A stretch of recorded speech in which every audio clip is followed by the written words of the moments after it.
কালীপুজো ও দীপাবলিকে ঘিরে শহরে শুরু হয়েছে বিশেষ প্রস্তুতি।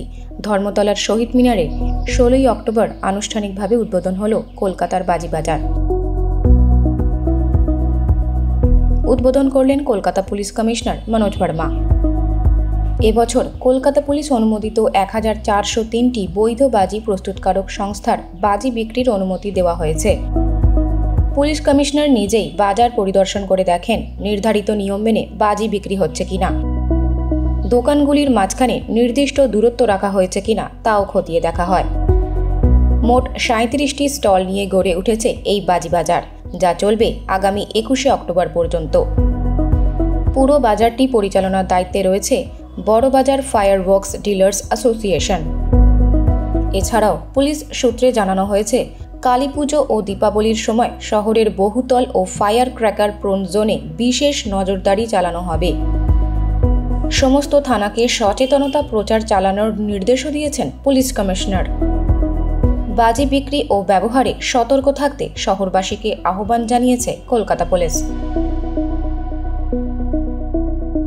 লাস্ট ইয়ারও মানে আমাদের যে এক্সপিরিয়েন্স আছে কম্পারেটিভলি আগে যেরকম ভায়োলেশন হচ্ছিল গতবার অনেকটাই কমেছিল as per PCB reports, and আমরা আশা করছি আরও কমবে। বাট স্টিল আমাদের তরফ থেকে যে প্রেসক্রাইবড ডেসিবেল লিমিট আছে তার উপর যদি কিছু হয় দেন নিশ্চয়ই লিগাল অ্যাকশন হবে।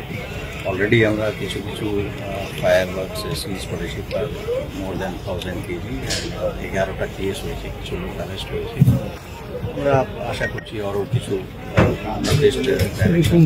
ক্র্যাকডাউন হবে অ্যান্ড সবাইকে বলে দেওয়া হয়েছে অনলি গ্রিন ম্যানুফ্যাকচারার, তাদের লিস্ট আছে 1403 ম্যানুফ্যাকচারার বিভিন্ন জায়গায় ওয়েস্ট বেঙ্গলের বাইরেও যারা আছে, শিবাকাশী তামিলনাড়ু বা একটা জায়গায় আমরা হরিয়ানার কিছু ম্যানুফ্যাকচারার আছে, এখানে ওয়েস্ট বেঙ্গলের মোট 1403 ম্যানুফ্যাকচারার আছে যাদের লিস্ট আছে, যারা অথরাইজড গ্রিন ক্র্যাকার ম্যানুফ্যাকচারার আছে।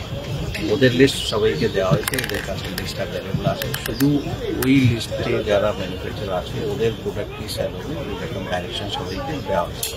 তার বাইরে যদি কিছু পাওয়া যাবে লিগালি পুলিশ নিরি অ্যাপ্রুভ যে লিস্ট আছে আমরা ওটাই দেখছি, ওদের কাছে কি কি প্রোডাক্ট আছে, কোন কোম্পানির আছে।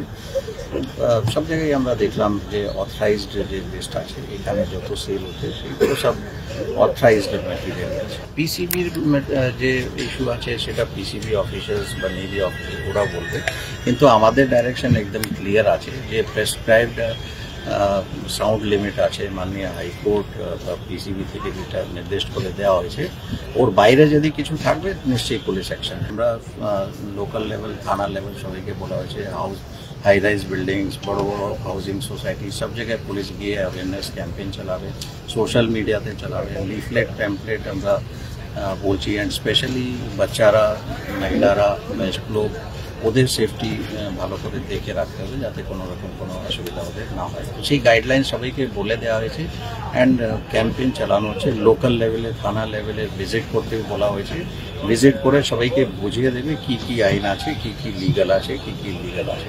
অ্যান্ড এইরকম একটা কালকে আমরা মিটিং করলাম, ফানুসের একটা ইস্যু হয়েছে। ফানুস 2019-এর একটা ফায়ার ডিপার্টমেন্টের একটা নির্দিষ্ট নোটিফিকেশন আছে, সেখানে ক্লিয়ারলি লেখা আছে কোনো রকম ফানুস ইজ ইলিগাল অ্যান্ড তার উপর অ্যাকশন। দিল্লির উপর তো সাউন্ড পলিউশন যে লিমিট আছে সেটা, অ্যান্ড আমরা ইমার্শনে বলেছি, ইমার্শনের ডিজি